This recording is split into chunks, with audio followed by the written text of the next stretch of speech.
गुरुजी संगत जी, गुरुजी नमस्ते। प्यारी संगत को जय गुरुजी। कैसे हैं आप सब? आशा करती हूँ कि गुरुजी की कृपा दृष्टि से आप सब लोग अपने अपने घरों में अच्छे से होंगे और स्वस्थ होंगे। ओम नमः शिवाय। शिव जी सदा सहाय। ओम नमः शिवाय। गुरुजी सदा सहाय। गुरुजी के रंग हम सब संगतों के संग। संगत जी, चलिए बिना किसी देरी के गुरुजी का सत्संग शुरू करते हैं। गुरुजी की वडियाई करते हैं और गुरुजी की वाणी से निकला हुआ दिव्य वचन पढ़ते हैं। वचन नंबर 44। ध्यान से सुनिएगा संगत जी। गुरुजी कहते हैं कि जब आप बड़े मंदिर में आते हो, आपको लंगर प्रसाद मिलता है तो उसे वहीं बैठकर पूरा ख़त्म करो, कुछ भी बचना नहीं चाहिए। और अगर आप वहीं बैठकर खाते हो तो लंगर प्रसाद दवाई है, अगर घर लेके जाते हो तो वो मिठाई है। जय गुरुजी, शुक्राना गुरुजी। तो इस संगत जी, ये है गुरुजी की वाणी से निकला हुआ आज का दिव्य वचन। इसे अपनी लाइफ में ज़रूर उतारिए और इस पर अमल ज़रूर कीजिए। और संगत जी, आगे है आंटी जी का सत्संग। बहुत ही प्यारा सत्संग है जिसमें उन्होंने अपनी जर्नी बताई है, कैसे वो गुरुजी से जुड़ी, कैसे गुरुजी ने उनका मार्गदर्शन किया, उनका कल्याण किया। तो संगत जी, गुरुजी अपनी हर संगत को खुद चुनते हैं, उसका कल्याण करते हैं, उसका मार्गदर्शन करते हैं। गुरुजी कहते हैं कि मेरे तक पहुंचने के लिए आपको 9 पौड़ियाँ पार करनी पड़ती हैं। 8 पौड़ियाँ तो मैं पार करा देता हूँ हंसते खेलते, लेकिन जब आप 9वीं पौड़ी पे पहुंचते हो तो मैं आपका टेस्ट लेता हूँ, आपकी परीक्षा लेता हूँ, आपको नींबू की तरह निचोड़ता हूँ कि देखूँ जब ये मेरा बच्चा मेरे पास आया था। क्योंकि जब हम गुरुजी के पास नए नए जाते हैं, हम तो कीचड़ में, वो कहते हैं ना, कीचड़ में जैसे गंदे हुए पड़ते हैं, वो कि हमारे ऊपर 36 तरह के कीचड़ लगे होते हैं, है ना, अहंकार के, जेलस के, द्वेष के, जिसको गुरुजी अपना क्लीन करते हैं, जिसको कहते हैं कि हमारा भांडा क्लीन करते हैं। फिर जब गुरुजी हमारा टेस्ट लेते हैं तो गुरुजी देखते हैं कि मेरा बच्चा, मेरी संगत, इसका मन साफ हुआ है कि नहीं हुआ, अहंकार गया है कि नहीं गया, नीवा होके चलना सीखा है कि नहीं सीखा है, माफ़ करना सीखा है कि नहीं सीखा है। तो जब एक भी कमी हम में रह जाती है तो गुरुजी वही 9वीं पौड़ी से हमें फिर पहली पौड़ी में भेज देते हैं। और जब तक हम निर्मल नहीं हो जाते, कोमल नहीं हो जाते, बिल्कुल क्लीन नहीं हो जाते, तो ये दौर बार बार चलता है। तो इसलिए जितना हो सके गुरुजी के नियमों पे चलो, गुरुजी को शब्द गुरबानी सुनो, गुरुजी का हर पल शुक्राना करो, अपने कर्मों को अच्छा रखो और जितना हो सके हर किसी के बारे में अच्छा सोचो, हर किसी को माफ़ करो। क्योंकि हम लेके बैठे रहेंगे तो हम कभी आगे बढ़ ही नहीं सकते संगत जी। क्योंकि अगर मैं इस पे कर्मों पे भी, अगर अब आपको एक बहुत लंबा चौड़ा अगर बताऊंगी सत्संग तो बहुत लंबा हो जाएगा, उसकी नेक्स्ट वीडियो मैं कोई भी बनाऊंगी। लेकिन हमें गुरुजी के नियमों पे चलना है और हमें 9 की 9 पौड़ियाँ पार करनी है। गुरुजी के साथ अपना कनेक्शन पक्का बनाना है, क्योंकि जब हमारा कनेक्शन पक्का बन जाता है तो गुरुजी हमें अपनी गोद में उठा लेते हैं। हमारे जीवन का हर वो बुरी चीज़ है उसको हमारे जीवन से दूर कर देते हैं। इसलिए हमें अपने जितना हो सके शब्द गुरबानी से जुड़ना है, अपना नित्य नेम पक्का रखना है। तो चलिए, आज का ज्ञान सिर्फ इतना ही, क्योंकि सत्संग बहुत लंबा हो जाएगा और आगे आंटी जी का सत्संग है। सत्संग को ध्यान से सुनो और शेयर भी करो। और सत्संग अच्छा लगे तो कमेंट सेक्शन में जय गुरुजी, शुक्राना गुरुजी ज़रूर लिखो। और चलिए पहले सत्संग सुनते हैं। जय गुरुजी।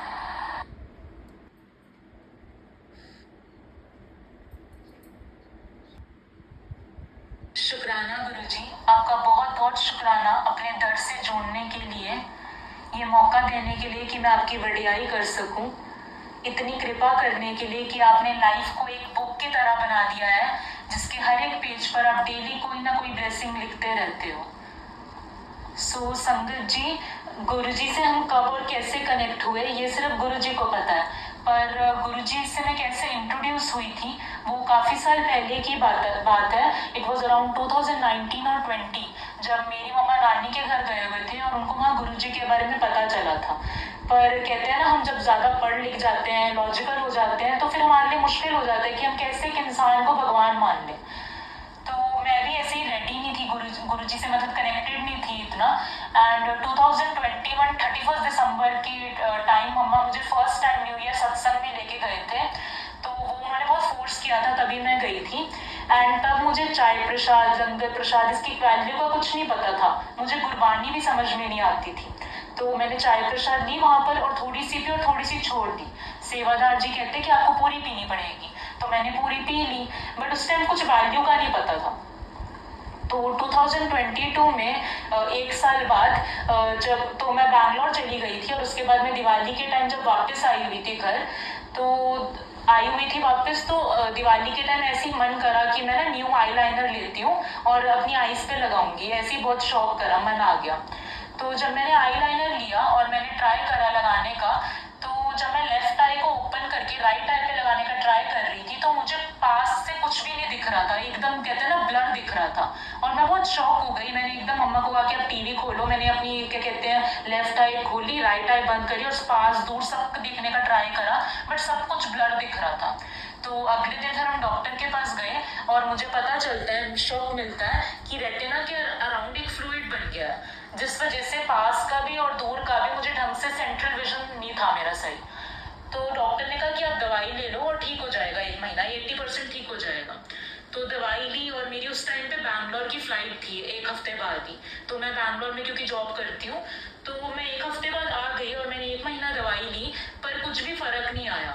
तो 2022 के दिसंबर में जब मैं डॉक्टर के पास गई यहाँ बैंगलोर में, तो पता चला कि रेटिना के अंदर ब्लीडिंग हो गई है और सेंट्रल विजन इम्पैक्ट हो गया है और एक स्कार बन गया है, जो उस स्कार, उस निशान की वजह से मेरा सारा विजन इम्पैक्टेड है, जिसका सिर्फ एक ही इलाज था कि इंजेक्शंस लगवाऊं मैं अपनी आईज के अंदर। तो इंजेक्शंस डॉक्टर ने इनिशियली बोला कि आप 3 लगवाओ, ठीक हो जाएगा, बट इतना बड़ा शॉक चढ़ा क्योंकि मेरी फैमिली यहाँ पर साथ में नहीं थी, मेरी सिर्फ फ्रेंड थी, पर गुरुजी मेरे साथ हर वक्त थे यहाँ पर। उस टाइम पे मैं सिर्फ भगवान जी बोलती थी, क्योंकि मैं गुरुजी से कनेक्टेड नहीं थी, तो भगवान जी को बोलती थी सिर्फ कि आप इंजेक्शंस को रोक दो। पर कहते हैं ना कि जब हमारे जो कर्म होते हैं उस वजह से हमें कष्ट जो है वो झेलना ही पड़ता है, पर गुरुजी हमें शक्ति भी देते हैं कि हम उस कष्ट को कैसे हैंडल कर सकें। तो 2022 के दिसंबर से 2023 के अक्टूबर तक मुझे हर महीना लेफ्ट आई के अंदर इंजेक्शन लगता था, एंड सिर्फ एक अरदास रहती थी, मैं कहती थी कि भगवान जी आप इन इंजेक्शंस को रोक दो, ये बहुत तकलीफ देते हैं। पर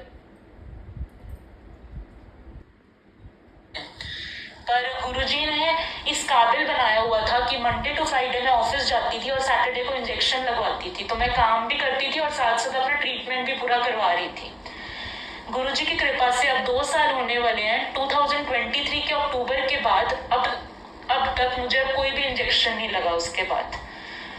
एंड संगत जी, उस टाइम पे मम्मा मुझे डेली कहते थे कि तू इंजेक्शन लगवाने से पहले ना मंत्र जब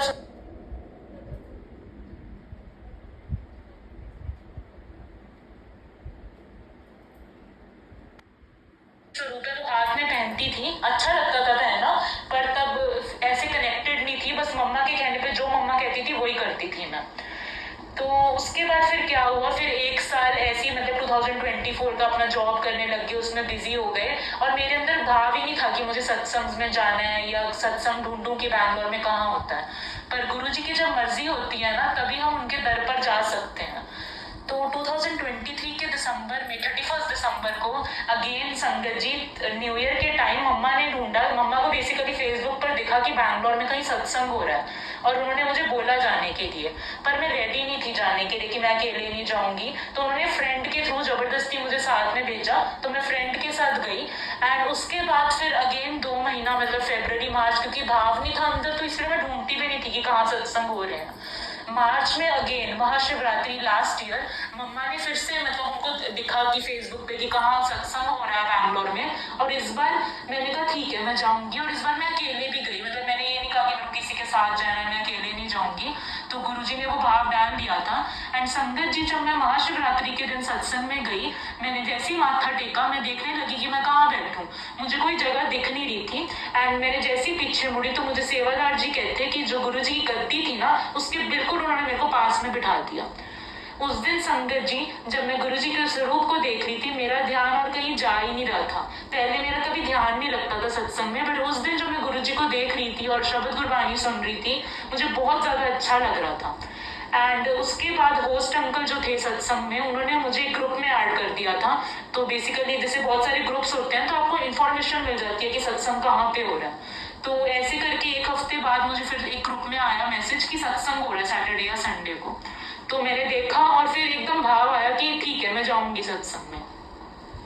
ऐसे करते करते संगत जी हर हफ्ते जब ग्रुप में आता था मैसेज, भाव आता था कि सत्संग में जाना है। तो इनिशियली जब मैं जहाँ जाती थी वहाँ पे शब्द गुरबानी सुनती थी, भजन सुनती थी, तो मुझे अच्छा लगता था, चाहे मुझे समझ में आए या ना आए। जैसे गुरुजी भी कहा करते थे कि आपको कोशिश नहीं करनी है कि आपको समझ में आए, आप सिर्फ ऑरा को फील करो वहाँ बैठ के। तो ऐसे करते करते काफ़ी महीने बीत गए एंड गुरुजी की कृपा से मुझे काफ़ी हद तक शब्द गुरबानी भी समझ में आने लगी। और एक भाव आता था, पहले से भी होता था कि हाँ सैटरडे को जाना है या संडे को जाना है, पर उसके बाद ये भी भाव आता रहा कि जब जब सत्संग मिले तब तक सत्संग में जाना। सो गुरुजी की इतनी कृपा है कि सिर्फ उनकी मर्जी होती है तभी हम उनके दर पर आ पाते हैं और उनको हम याद भी उनकी मर्जी से कर पाते हैं। वो एक शब्द है ना, से सिमरे जिन आप सिमराई, तो उनकी कृपा से ही अब लाइफ इतनी बदल गई है संगत जी कि वही शुक्राना हमसे करवाते हैं। उन्होंने हर एक दिन को एक सत्संग में बदल दिया। सो संगत जी एक और सत्संग जो मुझे याद आ रहा है वो बैसाखी का है लास्ट ईयर। तब बैंगलोर में मैंने नया ही सत्संग में जाना शुरू किया था और मैं किसी संगत को जानती भी नहीं थी तब। तो बैसाखी के दिन जब मैं सत्संग में गई हुई थी, जब सेवादार जी सबको लंगर प्रसाद दे रहे थे सब संगत को, तब बैठे बैठे गुरुजी को देखते हुए एक भाव आया कि गुरुजी कोई भी सेवा जो मेरे लायक है ना वो आप मेरे से ज़रूर करवाना। मुझे खाना बनाना नहीं आता था उस टाइम पे, तो जो भी सेवा आपको मेरे लायक लगती है ना आप मेरे से ज़रूर करवाना। एंड संगत जी गुरुजी हर एक चीज़ सुन रहे होते हैं, बस उनके टाइमिंग्स होते हैं कि उनको वो चीज़ जो हम उनसे इच्छा कर रहे हैं कि वो उसे कब पूरी करनी है। उसके नेक्स्ट वीक ही जब मैं सैटरडे को सत्संग में गई थी, बेसिकली बैसाखी के नेक्स्ट वीक, तो आरती के बाद आंटी एकदम आते हैं और वो कहते हैं कि आप सबको ना जल प्रसाद दे दो। एंड ओनली एक थॉट आता है, वो है शुक्राना का, कि आपने एक हफ्ते के अंदर ही अंदर जो चीज़ मैंने आपसे एक हफ्ता पहले गुरुजी बोली थी वो आपने इतनी जल्दी पूरी भी कर दी।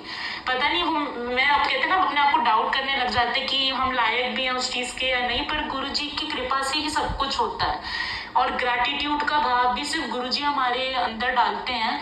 तो जब आइज़ वाली चीज़ हुई थी ना, बेसिकली जब इंजेक्शन इतने लगवाने पड़ते थे, तो मैं ये सोचती थी कि मेरे साथ ही क्यों हो रहा है, क्योंकि मेरे को पहले भी 1-2 साल पहले भी कुछ हेल्थ इशू हो गया था। तो 2020 से लेकर 2023 तक जब जब इंजेक्शन लगते थे कुछ ना कुछ हेल्थ इश्यूज हो रहे थे। तो आपको कितनी सारी जब तकलीफ आती है ना, तो आप नेगेटिव थॉट्स आ जाते हैं आपके दिमाग में, पर गुरुजी ही है जो इन थॉट्स को प्योरीफाई करते हैं।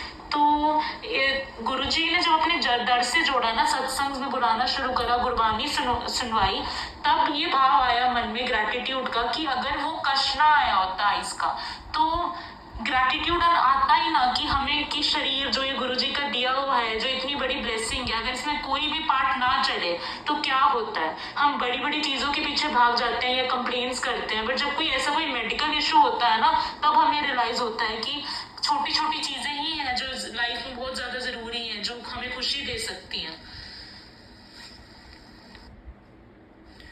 सो संगत जी लास्ट ईयर मई के अराउंड जब मेरा बर्थडे था तो मैं घर गई हुई थी और एक ही भाव था कि गुरुजी आपके साथ बर्थडे बनाना है कि या तो बड़े मंदिर आ जाऊं या घर पर सत्संग हो। तो उस टाइम पे क्या हुआ था कि बर्थडे वाला जो मेरा दिन था, उस दिन वेडनेसडे को गुरुजी का जो बड़े मंदिर है वो बंद होता है। तो मैं थोड़ी सी दुखी हो गई थी, बट मैंने सोचा कि ठीक है कोई बात नहीं, सैटरडे या संडे को मैं चली जाऊंगी। पर तब क्या हो रहा था कि उस टाइम पे बड़े मंदिर का जाना नहीं हो पा रहा था। जैसे गुरुजी की आज्ञा होती है और मर्जी होती है तभी हम आ पाते हैं। तो फिर मैं थोड़ी सी दुखी होगी, पर अचानक से उसके एक हफ्ता पहले मेरी जो चाची हैं वो मुझे कहते हैं, मतलब मंडे का दिन था मेरे बर्थडे से 2 दिन पहले का, और वो वर्क फ्रॉम होम कर रही थी तब मैं। तो वो अचानक से सुबह कहते हैं कि तू चल बड़े मंदिर चलते हैं। और तब ये बहुत अनएक्सपेक्टेड था क्योंकि कोई प्लान ही नहीं था बड़े मंदिर जाने का तब। तो फिर वो कहते कि मैंने कहा कि मेरे को तो मीटिंग करनी है, काम करना है, मैं कैसे करूँगी? तो कहते तो नेट चाहिए ना, गाड़ी में बैठ के नेट यूज़ करके अपना काम कर लियो।